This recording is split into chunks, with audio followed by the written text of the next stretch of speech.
Hello dear students, thank you कि आपने मेरे वीडियो को इतना पसंद किया। Thank you again. आज हम लोग गुलमोहर क्लास 7 का कर रहे हैं। इसके पहले हमने क्लास 6 का किया था। आज हम लोग क्लास 7 का एक पोएम करते हैं। क्लास 7 की पोएम है अ सी ऑफ फॉलिएज, जिसकी पोएटेस है तरु दत्त। तरु दत्त एक इंडियन पोएटेस है ना। इन्होंने दोनों में लिखा हुआ है, डिस्क्रिप्टिव भी और नैरेटिव भी। इनके पोएम में आपको नेचर की झलक मिलेगी। यानी कि इनको नेचर से बहुत प्यार था। इसमें भी आप देख रहे हो पिक्चर में, है ना, कि एक बैम्बू स्टिक्स है, इसके बीच से एक मून झांक रहा है। मतलब इसमें भी हमारा नेचर का झलक मिल रहा है और नाम में ही लिखा हुआ है सी ऑफ फॉलिएज। आइए, हम लोग पढ़ने से पहले हमें कहा गया है बिफोर यू रीड आप इमेजिन करें you are sitting under these trees. आप जो है इस पेड़ के नीचे बैठे हुए हैं। अब आप बैठे हुए हैं तो आपको कैसा फील हो रहा है, आप उस चीज़ को देखिए। मैं भी धूप में बैठी हुई हूँ और आप लोगों को पढ़ा रही हूँ। This is called foliage. Other words for it are vegetations and greenery says, है ना। इसको फॉलिएज को अदर वर्ड में हम लोग क्या कहते हैं? वेजिटेशन मतलब हो गया वनस्पति, ग्रीनरीज मतलब हरियाली। तो हम लोग इसको फॉलिएज को ये भी कह सकते हैं। अब हमें क्या सोचने को कह रहा है? What the different shades of green you see are. आप जब यहाँ बैठे हुए हैं तो आपको ग्रीन के कितने शेड्स दिख रहे हैं, आप एक बार उसको ध्यान से देखें। What the Trunks of the tree and the leaves remind you of. आपको जब आप ट्री के ट्रंक के पास बैठे हुए हो तो आपको क्या, आपके मन में क्या आ रहा है? How looking up at the foliage makes you feel. आपको कैसा फील हो रहा है, आप कैसा अनुभव कर रहे हैं? तो ये आपको कहा है पढ़ने से पहले आप किसके बारे में ज़रा सा सोच लें। उसके बाद आइए हम लोग तरु दत्त के पोएम को पढ़ते हैं। A sea of foliage girds our garden round, but not sea of dull, unvariant green. Sharp contrasts of all colors here are seen. The light green, graceful tamarinds abound amid the mango clumps of green profound. And plums arise like a pillar's grey between, and over the quiet pools the seamulls lean, red and startling like a trumpet's sound. But nothing can be lovelier than the ranges of bamboos to the eastwards when the moon looks through their gaps and the white lotus changes into a cup of silver. One might soon, drunken with her beauty, then a gaze and gaze on the primeval Eden and amaze. आइए हम लोग देख लेते हैं। तोरू दत्त ने इसमें पूरी greeneries, पूरी हरियाली का वर्णन किया हुआ है और बहुत ही अच्छे से ये 2 टाइम का वर्णन कर रहे हैं, जो आपको इनके कलर से पता चलेगा, है ना। यहाँ पे आप ग्रीन के शेड्स देख रहे हो तो ये आप, इसका मतलब है कि ग्रीन के कई शेड्स आप देख पा रहे हो। तो इसका यहाँ पे मॉर्निंग है और यहाँ पे मून की चर्चा की गई है, मून की। तो यानी यहाँ पे नेक्स्ट जो स्टैंजा है हमारा वो इवनिंग के समय का है। तो 2 समय में तरु दत्त ने अपने पोएम को डिस्क्राइब किया है। आइए हम लोग देख लेते हैं। अ सी ऑफ फॉलिएज, हरियाली का समुद्र। A sea of foliage girds our garden round, हरियाली का एक समुद्र हमारे बगीचे को घेरे हुए है। But not a sea of dull unvariant green, पर यह सुस्त एक रंगी हरे रंग का समुद्र नहीं है। Sharp contrast of all the colors here are seen, पर यहाँ पे सभी रंगों का अद्भुत संगम है। The light green graceful tamarind abound, है ना। हल्के हरे सुंदर इमली के पेड़ है। Amid the mango clumps of green profound, आम के गहरे हरे गुच्छों के बीच खड़े हैं। हल्के हरे जो इमली, सुंदर इमली के पेड़ हैं, वो के आम के हरे, डार्क हरे गुच्छे के बीच में इमली के पेड़ हैं। और क्या कह रहा है, and the plums arise like a pillars grey between, और ऐसा लग रहा है कि इनके बीच में तार का पेड़ जो है वो उनके पिलर्स जो हैं ग्रे कलर के, वो वहाँ पे बीच में खड़े हुए हैं पिलर्स के जैसे, है ना। And over the quiet pools the seemuls lean, और जो वहाँ पे शांत तालाब है उसके ऊपर में क्या है, सेमल जो है, एक रुई का पेड़ होता है सेमल, तो सेमल्स जो है वो उसमें झुके हुए से खड़े हैं। Red red and starting like the temperate sound, तो लाल लाल चमकते हुए सेमल का फूल है जो एक तुरही की आवाज़ जितना आकर्षक है, और तुरही जो एक साउंड बजाने वाला एक होता है, तो उसके जैसा वो आकर्षक है। ठीक है, उससे जैसे आपको ऐसा लगता है कि जैसे तुरही की जो है वो एक झलक सी उसमें आ रही है, और उसके जैसे आवाज़ आता है तो आप जैसे चौक से जाते हो, तो वो यहाँ पे ये देखिए, मैंने एक तुरही का एक डायग्राम बनाया हुआ था, मैं वही देख रही थी कि कहाँ पे मैंने बनाया हुआ है।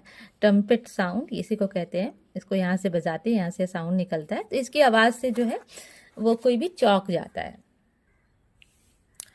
But nothing can be lovelier than the range of bamboos to the eastward when the moon, पर कुछ भी पूर्व दिशा में जब बांसों की एक लाइन से जो पंक्तियां लगी हुई हैं, उससे सुंदर कुछ भी नहीं हो सकता है। जब उनके बीच से looks through the their gaps, उनके जो बीच का जो गैप है, and the white lotus changes into the cup of silver, उनके बीच से जब मून जब वो झांकता है, और वो जो सफ़ेद कमल की जो छवि आती है वो किस में बदल जाती है, एक चांदी के प्याले के रूप में बदल जाती है।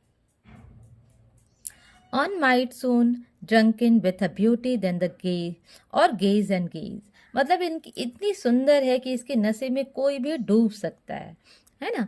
ये इतना प्यारा है, इतना सुंदर है कि इसके नशे में कोई भी डूब सकता है। On the permeable Eden in image, है ना। तो ये पैरामेबल एडिन जो है, ये बाइबल में जिक्र किया गया है, जो पहला आदमी था बाइबल का, और वो उसका जो गार्डन था वो कितना सुंदर था। आप उसको इमेजिन कीजिए कि पहला आदमी, बाइबल में इसका जिक्र है कि पहला आदमी का जो वो गार्डन था वो जितना सुंदर था, जितना बड़ा था, उसके जैसा इनका गार्डन जो है लग रहा है। कविता में अ सी ऑफ फॉलिएज में कवित्री तरुदत्त क्या कह रही है, पोइट्रेस जो है वो कहना चाह रही है कि प्रकृति की सुंदरता और विविधता का वर्णन करना चाहती है, कि प्रकृति कितना सुंदर है, कितने अलग अलग कलर्स हैं इसमें। अगर हम लोग देखें उसको तो कितने अलग अलग कलर्स हैं। तो उन्होंने अपने बगीचे की हरियाली को एक समुद्र के रूप से चित्रित किया है। समुद्र का इसलिए कि पूरा एक फैलाव है, उसका बगीचा इतना बड़ा है, जैसे हर तरफ हरियाली हरियाली दिख रही है, जैसे समुद्र में आपको दिख रहा है। तो इतना बड़ा सा, और कई रंगों, समुद्र सिर्फ एक रंग में है, वो कई रंगों में वो जो है दिख रहा है। तो यहाँ पे उन्होंने प्रकृति की विविधता को जैसे दिखाया है। उनके बगीचे में अलग अलग पेड़ पौधे हैं, जैसे कोई हल्के हरे इमली का पेड़ है, तो कोई गहरा गहरा आम का गुच्छा है, तो कोई ताड़ के पेड़ है, तो कोई लाल रंग के सेमल के फूल हैं। तो यहाँ पे आपको कई तरह के सुंदरता जो है आपको ये दिखाई दे रहा है।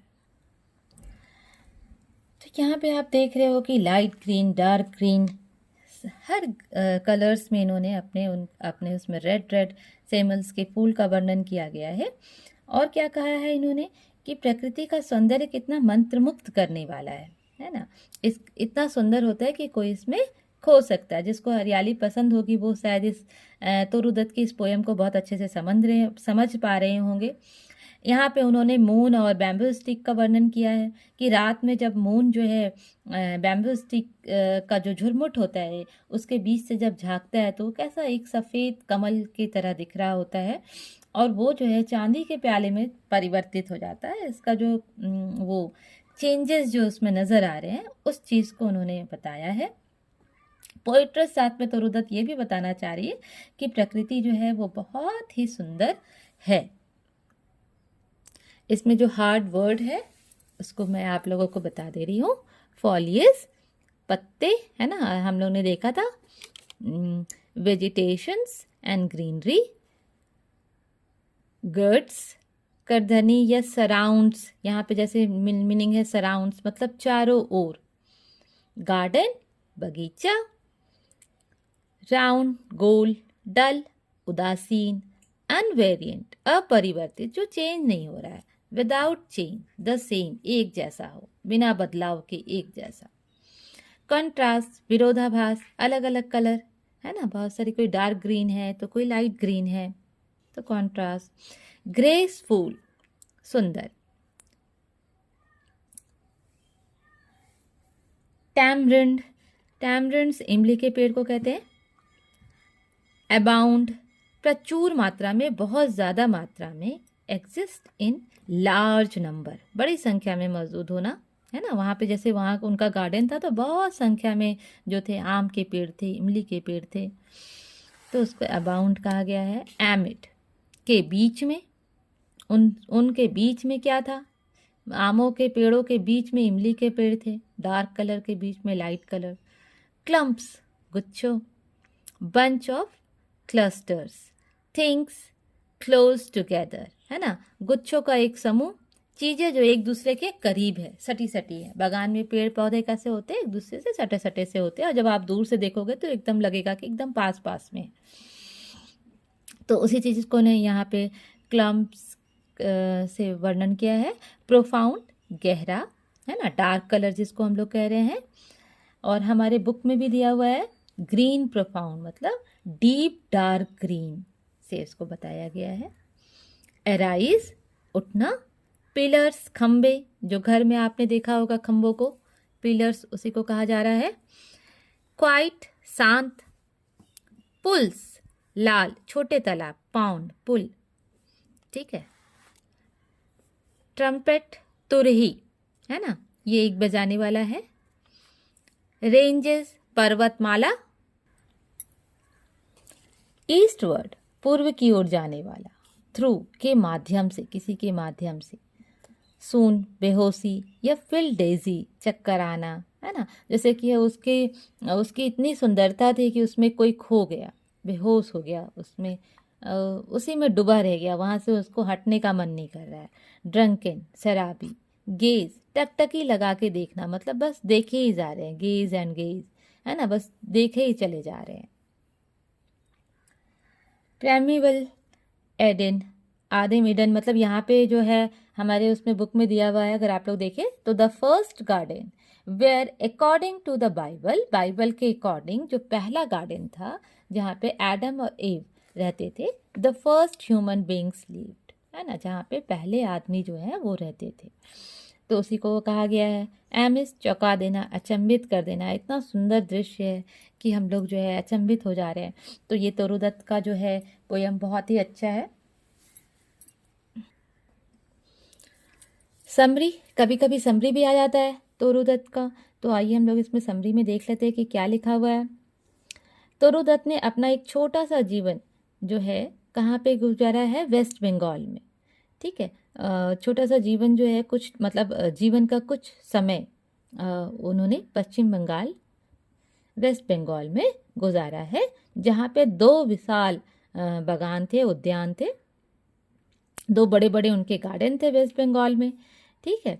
जो थे वो एक राम बागान था और एक बैगमेरी था, ठीक है। तो ये जो बैगमेरी है, इन्हीं के बैगमेरी का ही इन्होंने जिक्र किया हुआ है अपने पोयम में। इन्होंने जो इनका जो है राम बागान और बैगमेरी 2 गार्डन थे, उन्हीं का अवलोकन जो है ये इनके पोयम में दिखाया गया है। अ सी ऑफ फॉलिएज में इज अ सोनेट, है ना। अब यहाँ पे देखिए एक सोनेट वर्ड आया हुआ है, sea of foliage is a sonnet. इसका सोनेट का क्या मतलब बताया गया है, a poem with a 14 lines. जब एक कोई पोयम 14 लाइन्स में होता है, जैसे आप उसके लाइन को काउंट करोगे 1 2 3 4, तो वो 14 लाइन्स का है, जिसको इन्होंने सोनेट कहा है, ठीक है। जो बैगमेरी के वर्णन करती है, यही जो पोयम है इसका सी ऑफ फॉलिएज, ये बैगमेरी से लिया गया है। Thank you student. यहाँ पे हम लोगों का पोयम पूरी तरह से ख़त्म होता है। आप लोगों को आशा है कि इसके साथ साथ में आप जो है इसके वर्ड मीनिंग भी लर्न कर लीजिएगा, क्योंकि वर्ड मीनिंग भी आता है और समरी भी आप देख लीजिएगा। और अब मुझे आशा है कि आप लोगों को बहुत अच्छे से ये समझ में आ गया होगा। अब मैं जल्द ही इसका क्वेश्चन आंसर भी आप लोगों को पोस्ट कर दूंगी। मुझे अच्छे से पता है कि आप लोगों का एग्ज़ाम आने वाला है, तो मैं जितना जल्दी हो सकता है मैं उतना जल्दी आपके लिए पोस्ट कर दूंगी। Okay, bye, thank you. और प्लीज़ प्लीज़ आप शेयर कर दो इसे, ताकि दूसरे स्टूडेंट को भी मिले, क्योंकि अभी अभी तो मैंने डालना शुरू किया है, तो दूसरे स्टूडेंट भी इसका लाभ उठा सके। प्लीज़ शेयर करो एंड लाइक सब्सक्राइब। अगर आपको पसंद आ रहा है तो लाइक करो, ताकि मुझे इससे मोटिवेशन मिले, मैं आपके लिए और दूसरे सब्जेक्ट का भी लेके आ सकूं। इंग्लिश को मैं बच्चे ज़रा इंग्लिश में परेशान रहते हैं, इसलिए मैंने सोचा कि पहले इंग्लिश से शुरुआत करते हैं। Okay, bye bye.